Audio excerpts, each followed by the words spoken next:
بسم اللہ الرحمن الرحیم نحمدہ ونصلی علی رسولہ الکریم۔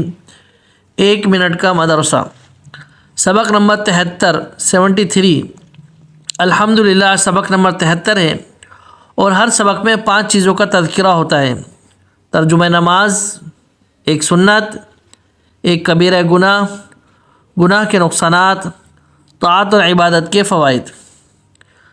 ترجمہ نماز میں ہم لوگوں کی درود شریف چل رہی ہے، اس کا ترجمہ چل رہا ہے۔ تو درود شریف میں جو آتا ہے حمیدن، تو حمیدن کا ترجمہ ہوا تعریف کے لائق۔ حمیدن کا کیا مطلب؟ کہ تعریف کے لائق۔ ایک سنت، کل بیت الخلاء کی یہ سنتیں بیان ہوئیں۔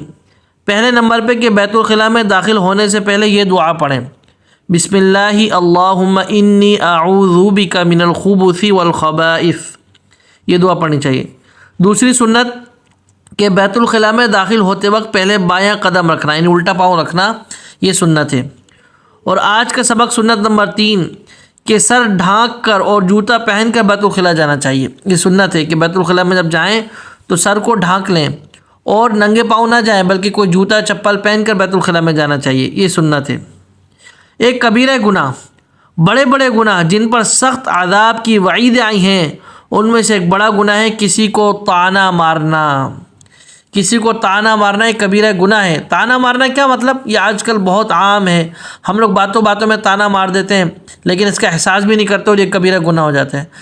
طعنہ مارنے کا مطلب ہوتا ہے کہ کسی کو نیزہ مارنا، یعنی ایسی بات کرنا کہ جو کسی کو جا کے لگے، وہ اس کو چبھے۔ او غریبو، کسی کو بول دیا، یا بول دیا تم لوگ تو پہلے جھوپڑیوں میں رہتے تھے، یا تمہارے ابو تو ایسے تھے، غریب تھے، یا یوں ایسی بات کر دینا، یا کوئی بھی ایسی بات، یا گاڑی یا کپڑے یا بچوں یا بھی کسی پر بھی ایسی بات کر دینی کہ وہ بات اس کے دل کو جا کے لگے، چبھے، اس کو نیزے کی طرح یا سوئی کی طرح جا کے اس کو چبھے، یہ ہوتا ہے طعنہ مارنا۔ اکثر لوگ باتوں باتوں میں کسی کو طعنہ مار دیتے ہیں، اس سے بچنا چاہیے، یہ کبیرہ گناہ ہے، اس پر سخت عذاب کی وعید ہے۔ گناہ کے نقصانات، گناہ کرنے سے اللہ تعالیٰ کا غضب نازل ہوتا ہے۔ اللہ، جب اللہ تعالیٰ کا غضب نازل ہوگا تو انسان پھر کیسے بچے گا؟ طاعت اور عبادت کے فوائد، ایمان و فرما برداری کی برکت سے اللہ تعالیٰ ان کے مراتب بلند فرماتے ہیں۔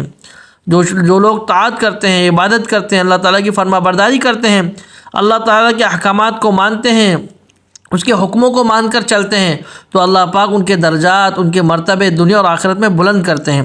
اللہ پاک ہمیں ان باتوں کو سمجھنے اور عمل کرنے کی توفیق عطا فرمائے۔ وآخر دعوانا ان الحمد للہ رب العالمین۔